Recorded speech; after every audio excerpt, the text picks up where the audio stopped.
Today is February 5, 2025, and my name is Nakul Mansingh, and today I'm going to discuss with you gravitational potential energy in a slightly different way.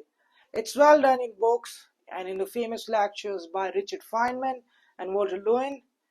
Here, to get you the potential energy function, I will use energy conservation law and work energy theorem. In the books they have historical definition, and then they go around that definition to get you the potential energy for the gravitation. Let me read it for you from my notes. Gravitational potential energy at a point P is the work that I have to do when I bring a mass m all the way from infinity to that point P in the gravitational field, and then that work gets stored in terms of potential energy. I will start with energy conservation law that says the kinetic energy at point A plus the potential energy at point A must be the same now as you move to a new point, maybe point B, and the kinetic energy at that point B plus the potential energy at that point B, and the energy conservation law says that these two sums must be the same. It's non-negotiable that you have something else here than there. And that's what it's all about. It says energy is conserved. You never lose energy. It is always there. It's never lost. Energy is conserved. I can show you that by a simple argument. You could say, suppose the kinetic energy at point A happens to be larger than the potential energy there, and now your mass moves to a new point, maybe someone throwing a ball up or throwing it down.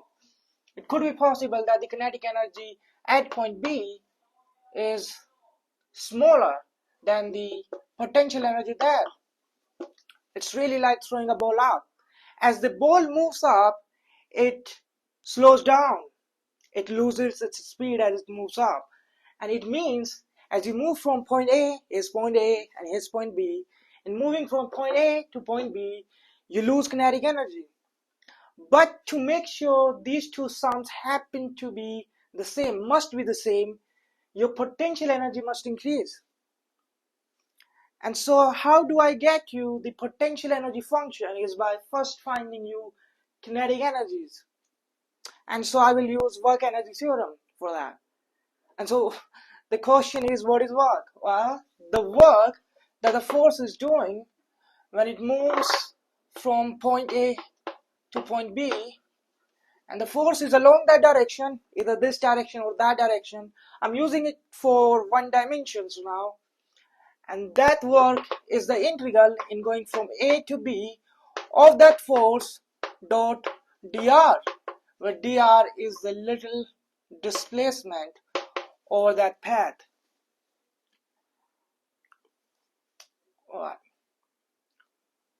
And this work can be larger than 0, and it could be smaller than 0, it could be 0. If the force and the direction which it moves in are in the same direction, either this direction or that direction, then it is larger than 0. The work is larger than 0. It's positive. If the force and the direction in which they move are opposite, then it is smaller than 0. If they are at 90 degrees, then it is nothing. It is 0. It's like a satellite around the Earth. It could be a circular orbit. Then for all the moment, the displacement and the force, gravity, always 90 at the 90 angle. Even if you take a elliptical orbit, then for one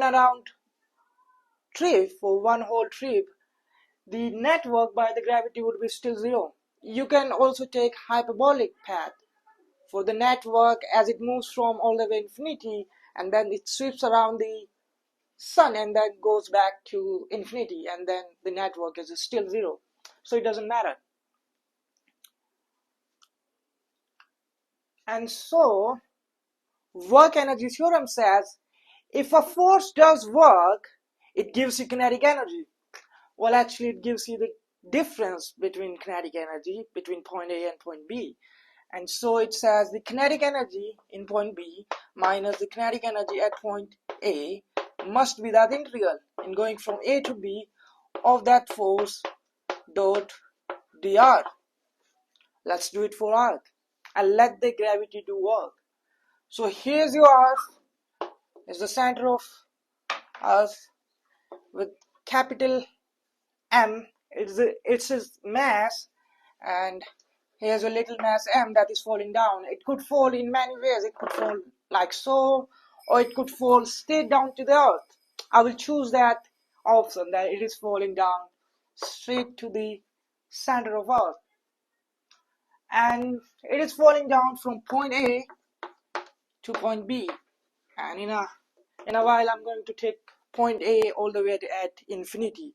I will say that it is falling down from the infinity and it is making its journey to point B. Alright, and then there is a force, and that's the gravity.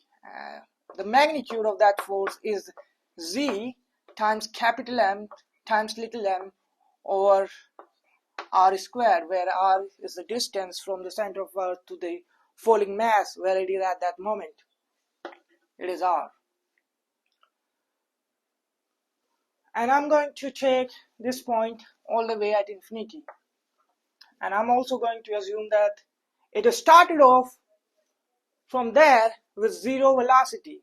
So its velocity at point A is 0. And then it changed its mind to fall down on us. It could be like some asteroid must have been put up there by some alien, and then they just let it go, and now it is falling down on the dinosaurs. It could be like so. If the speed at point A is 0, it means kinetic energy is 0 there. Now all I'm left with is the kinetic energy at point B of that integral in going from A to B.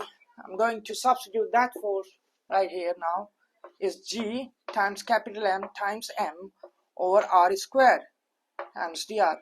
And notice I have taken care of the dot product because the force is down and the direction in which it is going to move is also down.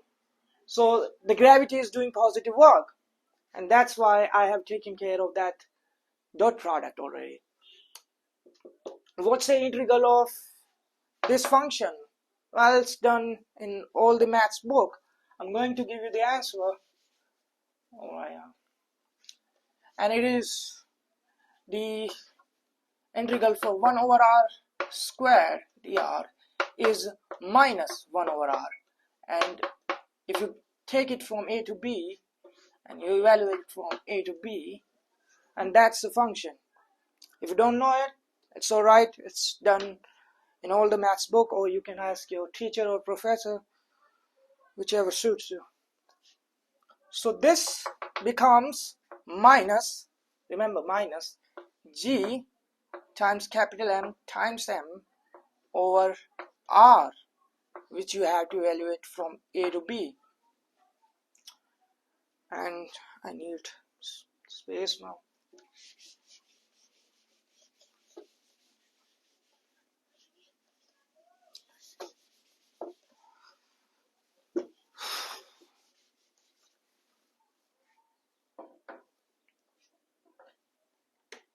And so this is minus G times M evaluated from 1 over R of B minus 1 over R of A. And remember, R of A is all the way at the infinity, remember? So if you substitute a very large number here, infinity so to speak, this second term goes to 0. And so what you are left with is minus G times M times little m over R of B, right? So this is the kinetic energy at point A once you have fallen down from A to B, and there is a problem. And the problem is this minus sign. I have never seen kinetic energy as being negative. Well, it could be possible that the difference between kinetic energy could be negative. But remember, we started off zero velocity and it was falling down. It was picking up speed. So I should have seen a positive number here. And yet it turned out to be negative. So there's a problem. And here I'm going to add a little pepper and salt to make physics work.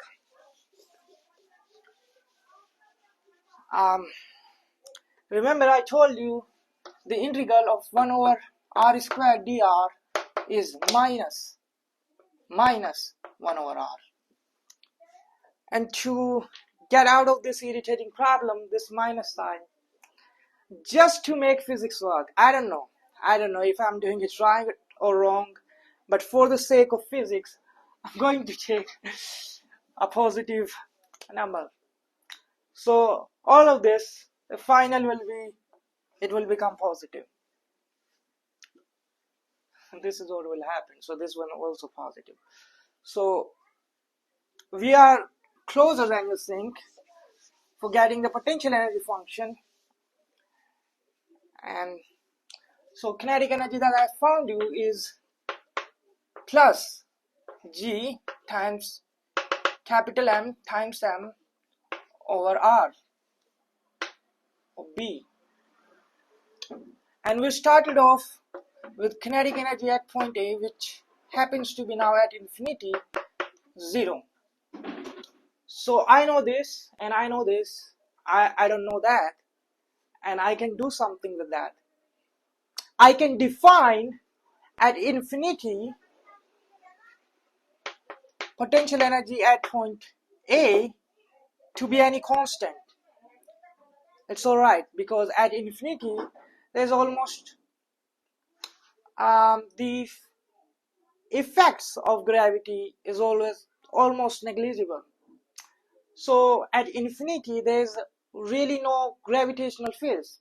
So if you move anywhere in the infinity space when you are far away from the earth, it's not going to take any work.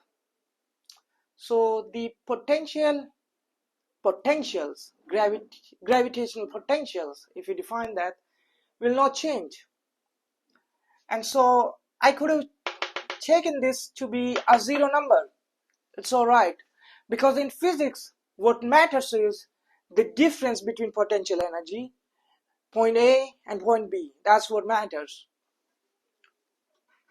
So I'm going to use this fact that I can choose any value for potential energy anywhere as I please. I can use a constant. Any constant is fine. I could have taken any other constant, maybe 1000, maybe 1 million. It just turns out this is a clever choice or a smart choice that you take it to be 0. If you give it enough thoughts and then you just convince yourself that yeah, 0 is the smart choice. So I'm going to take 0 as my reference point, or at the infinity potential energy is 0. And that's how also it is defined in the book. And now I can find you the potential energy at point B, because this is 0 and I have defined this to be 0. So this entire sum is 0. It means the energy is 0. It's alright, energy is 0, because the energies are relative. It doesn't matter really. Think about it. And so I found you kinetic energy at point B is G times M over R of B, which implies that the potential energy at point B is minus G times M times little m over R of B. And now I know you can see the minus sign. Now you can say, how are you going to get out of that? It's alright, this is not trouble in physics. In nuclear physics, in electromagnetism, in gravity, it's alright. We have negative potential energy, it's alright. What really matters in physics, that here's your earth and here's a mass little m, is point B as point A. What matters in physics is as you move away from point B to infinity, the potential energy increases. That's what matters. Whether it is negative or positive is really irrelevant.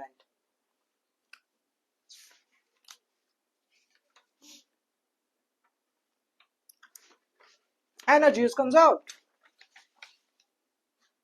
You cannot create kinetic energy at home. It must have come from somewhere. And as the mass was falling down, it was using the potential energy and it was changing it to kinetic energy of that falling mass. Now you may ask, um,